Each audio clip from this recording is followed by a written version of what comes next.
Hello students, easy education में आप सभी का स्वागत है। डीएसएसबी की तरफ से चल रही वैकेंसी के जो एडवर्टाइजमेंट था उसका डिटेल्स हम डिस्कशन कर रहे थे। हमने 26 पोस्ट तक का डिस्कशन कर लिया था, जो मैकेनिक्स का पोस्ट था। बात हम आज करेंगे आगे, और ये हमारा इस डीएसएसबी का लास्ट वीडियो रहने वाला है। हम डिटेल में पूरा डिस्कशन कर रहे हैं एडवर्टाइजमेंट का।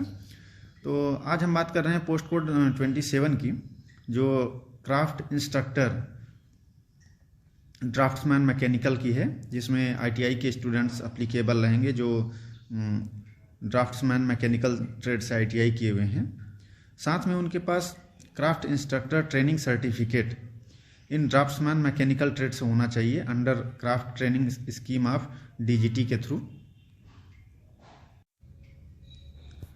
यहाँ पे जो डीजीटी है यानी डायरेक्टरेट जनरल ट्रेनिंग, वो आपके क्राफ्ट इंस्ट्रक्टर की समय समय पे एग्ज़ाम कराता रहता है। जो भी स्टूडेंट्स ड्राफ्ट्समैन मैकेनिकल या इन सब चीज़ों से सर्टिफिकेट है जो आईटीआई किए हुए हैं, वो डीजीटी की साइट पे जाके अपना रजिस्ट्रेशन करके सीबीटी एग्ज़ाम दे के पास आउट हैं, वो ऐसे स्टूडेंट्स यहाँ पे अप्लाई कर सकते हैं।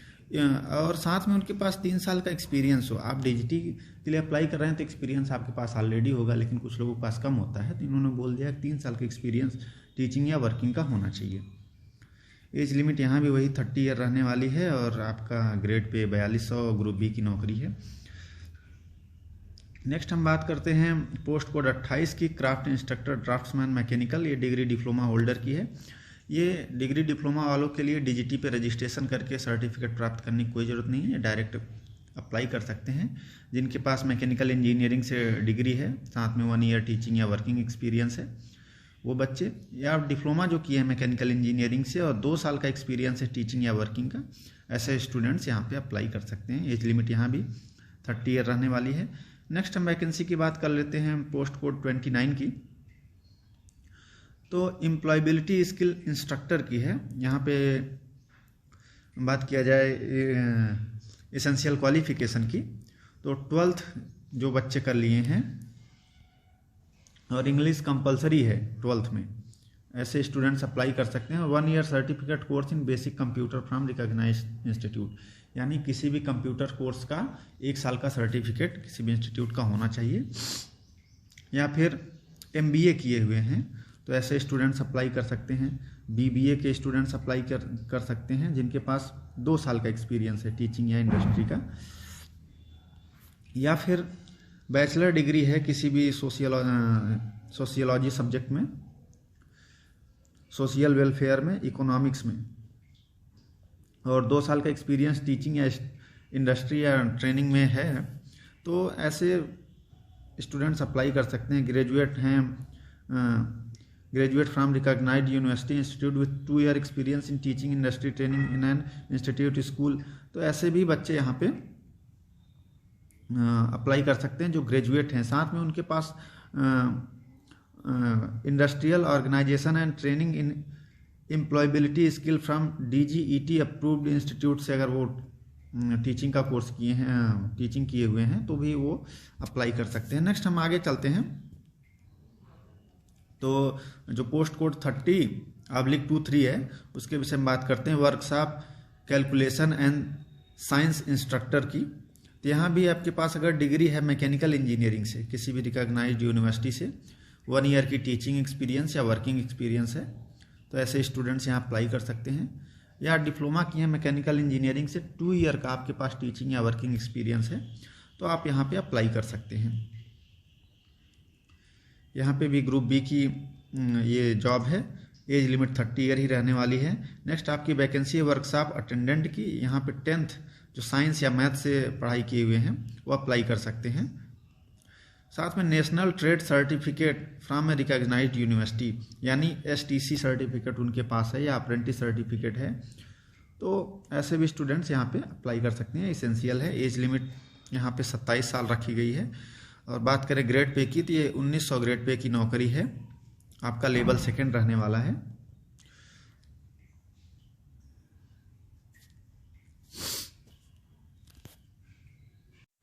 बात करें एलिजिबिलिटी क्राइटेरिया की, तो यहाँ जो आपका एजुकेशन, क्वालिफिकेशन, एज और एक्सपीरियंस का कट ऑफ डेट रहने वाला है, वो फॉर्म फिलअप की लास्ट डेट ही आपकी कट ऑफ डेट मानी जाएगी, यानी 7/4/2023 तक आपको ये अपना रिक्वायरमेंट फुलफिल कर रहे हैं तो आप अप्लाई कर सकते हैं। बात किया जाए हाउ टू अप्लाई की, तो आपको DSSB की साइट्स पे जाके वहाँ पे आपको सबसे पहले अपना रजिस्ट्रेशन करना है। ये वन टाइम रजिस्ट्रेशन होता है जिससे आप DSSB की किसी भी वैकेंसी में आप अप्लाई कर सकते हैं। आपको वहाँ से यूजर ID और पासवर्ड जनरेट होगा, उसके बिहाफ पे जो भी कैंडिडेट्स अप्लाई कर रहे हैं वो केवल एक ही रजिस्ट्रेशन करेंगे DSSB पे, उसके थ्रू ही अप्लाई करेंगे। मल्टीपल रजिस्ट्रेशन आपको नहीं करना है, इससे आपका कैंडिडेचर कैंसिल कर दिया जाएगा। एक ही रजिस्ट्रेशन करिए, मल्टीपल पोस्ट के लिए अप्लाई करिए, कोई प्रॉब्लम नहीं। कि मल्टीपल रजिस्ट्रेशन करके अप्लाई करेंगे तो वो आपका कैंडिडेचर रिजेक्ट कर दिया जाएगा। नेक्स्ट आपका है कि जो फॉर्म स्टार्ट हो रहा है 9 मार्च से स्टार्ट हो रहा है और 7 अप्रैल को लास्ट डेट रहने वाला है। ऑनलाइन फॉर्म ही आपको अप्लाई करना है, यहाँ पे ऑफलाइन मोड अलाउ नहीं है। यहाँ पे एप्लीकेशन फ़ीस आपका 100 रुपये रहने वाला है। जो OBC कैंडिडेट हैं, SC ST PWD women candidate हैं, उनके लिए एक्स सर्विस मैन भी यहाँ पे एग्जम्प्टेड हैं, बट जो एक्स सर्विस मैन कहीं जॉब कर रहे हैं वो एग्जम्प्टेड नहीं है। और जो सर्टिफिकेट यहाँ पे यूज होगा OBC का, वो government of NCT of Delhi, यानी कि दिल्ली के स्टूडेंट जो हैं OBC या SC ST में वही एलिजिबल रहेंगे। अदर स्टेट के जो कैंडिडेट हैं वो UR में कैलकुलेट किए जाएंगे। तो इसको आप लोग एक बार ध्यान दे दीजिएगा कि यदि आप अदर स्टेट के रहने वाले हैं, OBC SC ST कैटेगरी से बिलोंग कर रहे हैं, तो आपको इसका लाभ वहाँ पे DSSB में नहीं मिलेगा। बात करें एग्जामिनेशन स्कीम की, तो यहाँ पे Tier 1 आपका रहने वाला है फर्स्ट स्टेज, जिसमें आपके 2 सेक्शन से क्वेश्चन पूछे जाएंगे, section A section B। Section A से 20 मार्क्स के क्वेश्चन रहेंगे, जिसमें आपके general awareness, general intelligence and reasoning ability, arithmetic numerical ability, test of Hindi language and comprehension, test of English language and comprehension से question रहेंगे 20 marks के। वहीं आपका जो सेक्शन B है वो आपके कोर सब्जेक्ट से रहने वाला है, जो आपने क्वालिफिकेशन आप दिखाया है उससे रिलेटेड रहेगा, वो 100 मार्क्स का रहने वाला है। यहाँ पे जो आपका एग्ज़ाम होगा सेक्शन A और सेक्शन B में, तो आपको सेक्शन B का जो सिलेबस आपका कोर रहने वाला है उसमें एक मिनिमम डोमेन फिक्स कर दिया गया है कि सेक्शन B में आपको उतना स्कोर लाएंगे तभी आप क्वालिफाई होंगे। सेक्शन A में ऐसा कुछ नहीं है। सेक्शन A में आप कुछ 0 भी पा रहे हैं तो कोई प्रॉब्लम नहीं, लेकिन सेक्शन B में आपका फिक्स कर दिया गया है कि आपको कितने स्कोर मिनिमम करना है। वहाँ पे नेगेटिव मार्किंग भी है 1/4.25 की। तो चलिए देख लेते हैं कि सेक्शन B में हमको कितना मिनिमम स्कोर करना है। जनरल EWS के लिए 40% है, OBC दिल्ली के निवासी है उनको 35%, वहीं SC ST और PWD कैंडिडेट के लिए 30% मार्क्स मिनिमम स्कोर करना है। जो भी स्टूडेंट्स अप्लाई कर रहे हैं वो लिंक पे यहाँ पे DSSB की वेबसाइट पे दिया है, उससे अपना एक मॉक टेस्ट भी दे सकते हैं। आगे हम चलते हैं। तो जो सिलेक्शन यहाँ रहने वाला है 1 टियर एग्ज़ाम बेस पे होने वाला है, यानी आपका एक ही टियर एग्ज़ाम होगा। यहाँ पे जो फाइनल मेरिट बनेगी वो सेक्शन A और सेक्शन B दोनों की जो स्कोर्स हैं उसको ऐड करके बनेगी, लेकिन जो आपका मिनिमम स्कोर करना है परसेंटेज वाइज वो सेक्शन B में ही अप्लीकेबल रहेगा। यहाँ पे देखिए इन्होंने कह दिया जो SC ST कैंडिडेट्स हैं वो ऑल ओवर इंडिया कहीं के भी रहने वाले हों वो उनको प्रॉफिट दे दिया जाएगा, बट जो OBC के कैंडिडेट्स हैं वो केवल दिल्ली के ही सर्टिफिकेट उनके लिए अलाउ किया गया है।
तो फ़ोटो हमने बता दिया कि आपकी वाइट बैकग्राउंड में कलर फोटोग्राफ्स रहनी चाहिए, एकदम क्लियर होनी चाहिए, और उसकी आपके पास कॉपी होनी चाहिए।